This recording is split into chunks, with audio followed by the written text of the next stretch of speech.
दोस्तों नमस्कार। मैं अनुज कुमार। मैं इस वक्त मौजूद हूं मेहदावल विधानसभा क्षेत्र के अंतर्गत आने वाले ग्राम सभा सोनौरा गुमान राय में।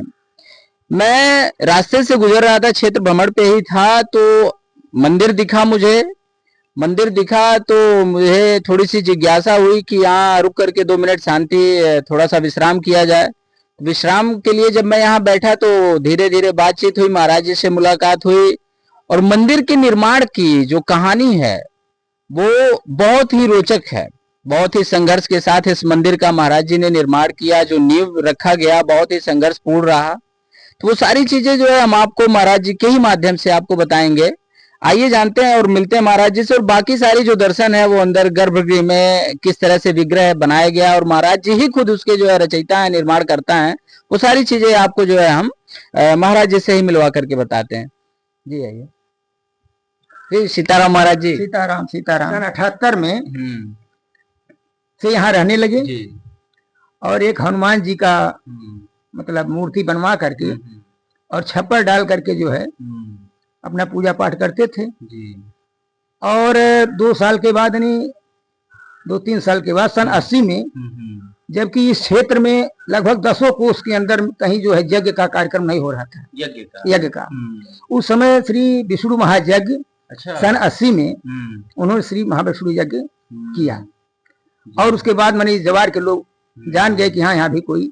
अच्छा, विष्णु यज्ञ तो बहुत ही मतलब उसमें अनुष्ठान के बहुत कड़े नियम होते हैं, बहुत ही ज्यादा व्यवस्थाएं करनी होती हैं। अरे तो बहुत पुराना समय था ना। अच्छा, तो मतलब लगभग समझ लीजिए कि लगभग 10-15 हजार रुपए में। अच्छा, विष्णु महायज्ञ। अरे सन 80 की बात है। 80 की बात है। तो वो जन सहयोग से हुआ होगा। जन सहयोग भी था, मतलब कुछ अपना व्यवस्था भी किए थे और इस जवार के लगभग 2-4 कोस के अंदर के लोग यहाँ आए थे, सहयोग किए थे और विष्णु महायज्ञ हुआ। तो और उसके बाद आगे की कहानी? उसके बाद धीरे धीरे मतलब मूर्ति तो वैसे रही, छप्पर वैसे पड़ा रहा, लेकिन यहाँ कोई सहयोग नहीं हो पाया। फिर हमारे यहाँ गांव के एक राम शंकर पांडे वही आए, भक्त मूर्ति थे, मास्टर थे। तो वो आए, उसके बाद धीरे धीरे जो है उन्होंने कुछ इधर उधर से 10-5 रुपए चंदा भेजा, मांगना शुरू किया और कहा कि मतलब मंदिर का कुछ कार्य हो जाए। तो ये अंदर वाला थोड़ा कार्यक्रम वो जो है शुरू किए। अच्छा, मैंने भरवाए बुनियाद इसका और बनवाने के बाद कुछ समय जब बीता तो मैं अपना थोड़ा कारीगर लाइन का आदमी था। अच्छा, आप कारीगरी भी करते हैं? हाँ, कारीगरी, हम मंदिर माने मकान का काम करते थे। तो सन 85 से जी। तो 85 लगभग 87-88 से लगभग। उसके बाद जो है मतलब मेरा सिलसिला बना यहाँ आने का। तो और राम शंकर पांडे जी जो थे वो कहे कि भाई देखिए गांव का मंदिर है, कुछ आप सहयोग करिए तो काम हो जाए। हम कहा बाबा चलिए आप मांगते रहिए, चंदा मांग के लाइए, हम लोग फ्री सेवा करेंगे। तो हम फ्री सेवा, हम और हमारे एक चाचा के लड़के थे विश्वनाथ जी, वो दोनों आदमी आकर के यहाँ रात को भी जो है रात में काम करते, दिन भर बाहर काम करते थे। मैंने इस तरह से मांग जांच करके और फिर हम 1 रुपया डेली, 1 रुपया डेली एक दुकान से मांगते थे। तो ऐसे ऐसे धीरे धीरे जो है लगभग 30-35 लोग हो गए, देखी देखा 1-1 रुपया देने वाले। अच्छा, चौराहे पे आप 1-1 रुपए दुकानदार से आवाहन किए कि आप लोग दीजिए? हाँ, हमारे यहाँ एक दुकान था रमुआपुर मन्नू यादव का चाय का। अच्छा। तो उन्हीं से महाराज जी ने कहा, तब सहारा बहुत जोर पर था, तो महाराज जी ने कहा कि भाई देखिए आप बहुत खाता चलाते, खाता हमारा भी चलाइए। बोले वो कैसा? कहे आप 8 आना केवल हमको, हम आपके यहाँ, महाराज जी हमारे जो है गाय लगती थी, दूध वहां देते थे, उसी से उनका खर्चा चलता था। तो 8 आना आप हमको डेली दिया कीजिए, एक खाता आपका चलता रहेगा। तो बोले कि ठीक है, हम 8 आना क्या 1 रुपया देंगे, लेकिन आप आइए रोजाना। तो बोले कि ये रामदयाल जी आएंगे, इन्हीं को आप, तब हम साधु नहीं थे लेकिन भक्त थे। हाँ, साधु नहीं थे, भक्त थे, तो आ जाया करते थे। धीरे धीरे जो है अब 1 रुपया वहां से शुरू हो गया। तो लोग धीरे धीरे जब जान गए बोले हमसे भी भाई 1 रुपया लीजिए, 1 रुपया हमसे मंदिर में जाएगा, दान हो जाएगा, मंदिर का सेवा होगा। इस तरह जान करके धीरे धीरे लोग जो है लगभग 35 दुकानें बढ़ गई, रोजाना 35 रुपए हमको रोजाना मिलने लगा, धीरे धीरे। और जबकि हमारी मजदूरी 20 रुपए थी उस समय। मजदूरी आपकी 20 रुपए और मिलता आपको दान में था 35 रुपए। अच्छा। जबकि मैं बीए किया हूँ। अच्छा। लेकिन मैं अपने बच्चों को कभी ये टाइम नहीं मिला कि अपने बच्चों को मैं पढ़ा सकूं। अच्छा, आप बीए किए हुए उस समय के? हाँ, हम सन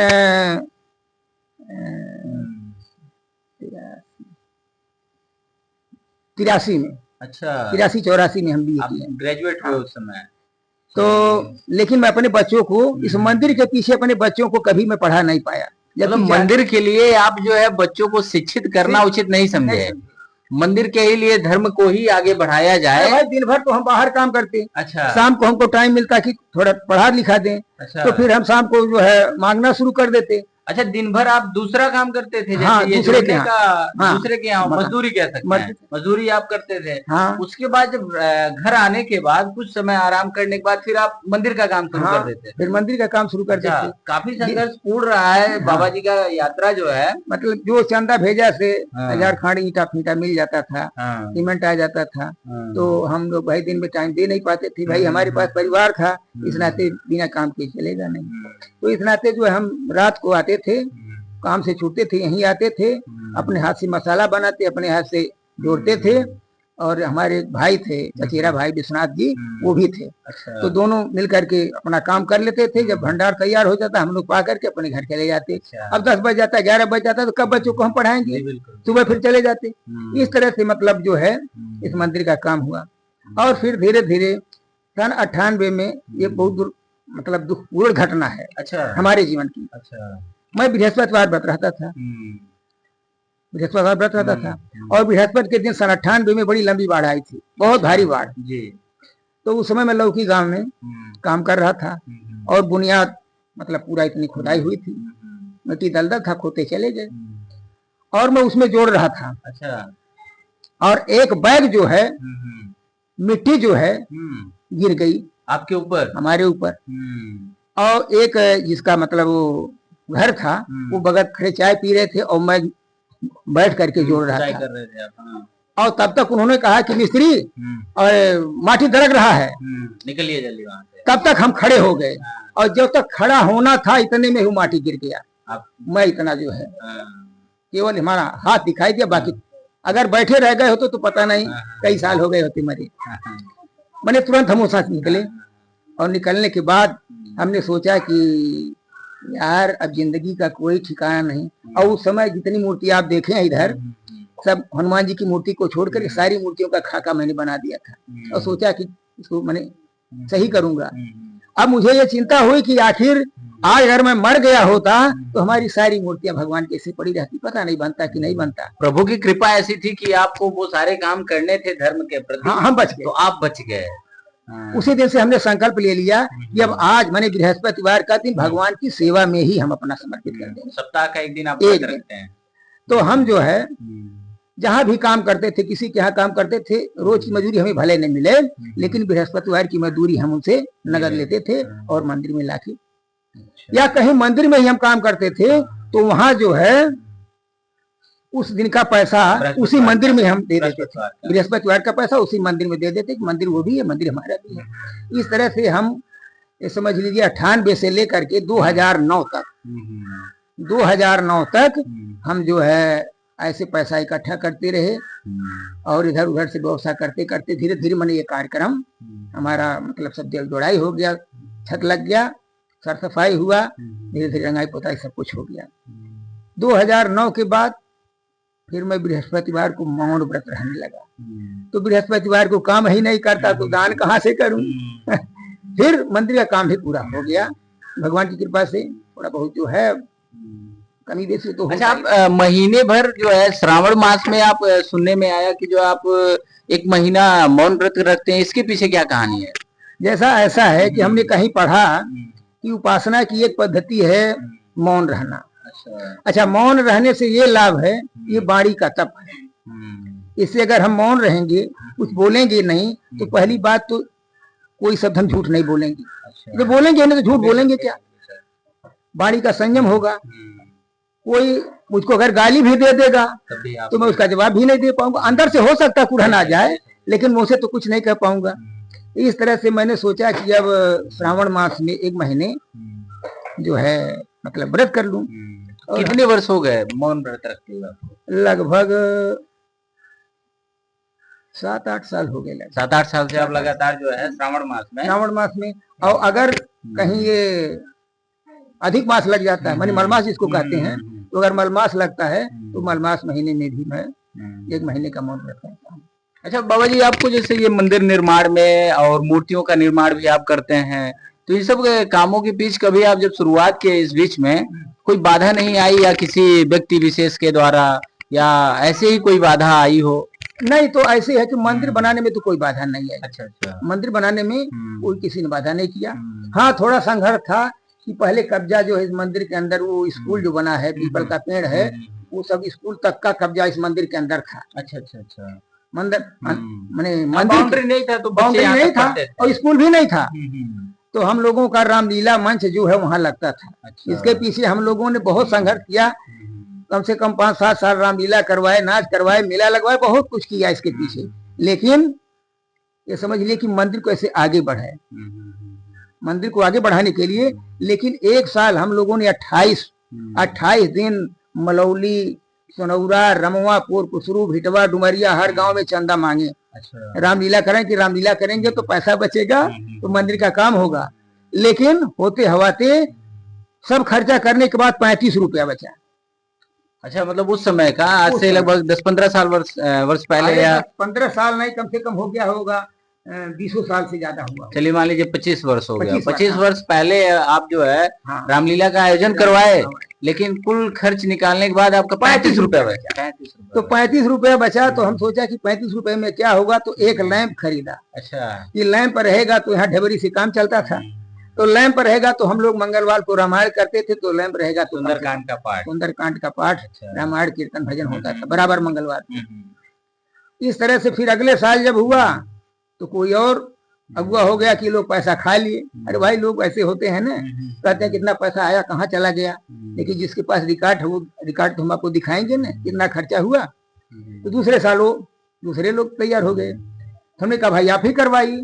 और जब वो करवाए तो उस साल 700 रुपए का घाटा हो गया। अच्छा। लेकिन वो बड़ा मर्दराज आदमी था जो करवाया, उसका नाम था संवारे यादव। अच्छा, राम संवारे यादव, बड़ा मर्दराज आदमी था। हमारी कमेटी में थे जो है, हमने कहा भाई ठीक है, इस समय तो पैसा है नहीं, आप किसी तरह से पैसा निपटाइए, जब कमेटी वाले जुटेंगे सब लोग चंदा दे देंगे, आपको दे दिया जाएगा। लेकिन ये हुआ कि नहीं, जब ये हम लोगों से अलग होकर के मैंने अगुआ करके करने लगे, तो अब यही भरे। वो बेचारा अपनी औरत का हंसुली बेच करके, अच्छा, गिरोह धर के सोनार के यहाँ से ला करके 700 रुपया दिया और कान पकड़ लिया, कहा कि बाबा अब हम जो है ये काम नहीं करेंगे। फिर हम करवाए तीसरे साल में जब करवाए तो उस समय 4 ही दिन काम हुआ। 4 ही दिन मतलब प्रोग्राम चला और 4 ही दिन में 1200 रुपए का घाटा आने लगा।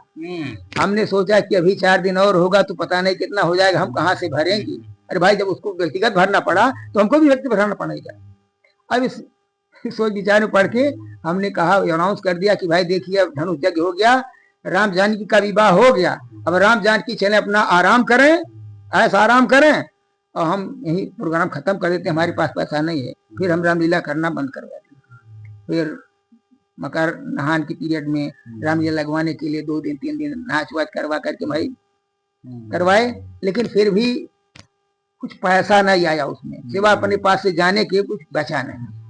फिर हमने सोचा कि अभी छोड़ दीजिए, अब ये कार्यक्रम खत्म कर दीजिए मेला वाला, हम अपना ऐसे काम कर लेंगे। तो ऐसे धीरे धीरे सब हो गया। अच्छा बाबा जी, एक बात कहते हैं, जैसे एक दोहा है कि जाति न पूछिए साधु की, हाँ, पूछ लीजिए ज्ञान, और मोल करो तलवार की, पड़ा रहन दो म्यान।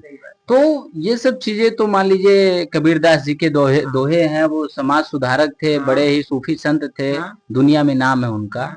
तो कभी आपके साथ भी ऐसा कुछ महसूस हुआ यहाँ पब्लिक के द्वारा, लोकल के, कि आपको मतलब ऐसे जाति विशेष से कभी? हाँ, ऐसा है। देखिए, ऐसा है, हमारे सामने तो कोई नहीं कहता, लेकिन मतलब लोगों से सुनते हैं कि लोग कहते हैं अरे यहाँ किसी ब्राह्मण को होना चाहिए था। अच्छा। यहाँ कोई ब्राह्मण जो है पुजारी होता तो उसके लोग पैर भी छूते। अच्छा। उसको प्रणाम भी करते। अच्छा। अब ये कुम्हार बिरादरी के हैं तो इनको कौन प्रणाम करेगा। अच्छा। कौन इनका पैर छुएगा। लेकिन मुझे पैर छूने की भूख नहीं है, मुझे तो केवल भगवान के चरणों में रहने की भूख है। चरण छुआने से तो अपना तप ही नष्ट हो जाता है। जैसे जो चरण छूता है तो छूने वाले का तप, उसका पुण्य वो ले लेता है आशीर्वाद रूप में। इस नाते जो है न छुए तभी बढ़िया है। लेकिन वो ठीक है ना छुए, लेकिन लोगों की जो धारणा है कि मान लीजिए आप साधु वेश में आ गए, संत वेश में आ गए, तो वहां आपकी जाति नहीं मैटर करती है। लेकिन लोगों में ये विचारधारा लोगों की जैसी रहती है, क्योंकि लोग ऐसा है समाज में लोग जाति, ये सब महाराज जी के ही मतलब टोटल उन्हीं के हाथ की कलाकारी है। ये उन्हीं के द्वारा जो है माँ लक्ष्मी जो है, देखिए जो है ये शेष नाग, जैसे आप देखते हैं मूवीज टीवी वगैरह में देखते हैं, पिक्चर में देखते हैं कि क्षीर सागर में क्षीर सिंधु में करत विलासा दया सिंधु दीजे मन आशा, विष्णु भगवान शयन कर रहे हैं जो है नाग सैया पे, माँ लक्ष्मी उनके जो है चरण दबा रही हैं, और भगवान शिव और गणेश जो है उनकी भी प्रतिमा बनी हुई है बाकायदे। और बहुत ही कम जगह में जो है, इतनी कंजेस्टेड जगह में बहुत अच्छे तरह से जो है इस विग्रह का जो स्थापना किया गया है। और दिखाएंगे हम जो है, बाबा जी इधर आ जाइए, आप इधर से दिखा लीजिए। अब देखिए ये जो हनुमान जी की मूर्ति है, अच्छा, हमारे गुरु जी अच्छा शुरुआत में इसको, अच्छा ये सबसे पहले यही मूर्ति, अच्छा अच्छा अच्छा। अरे भाई राम जी के दरबार में जाने के लिए हनुमान जी की पहले आवश्यकता होती है।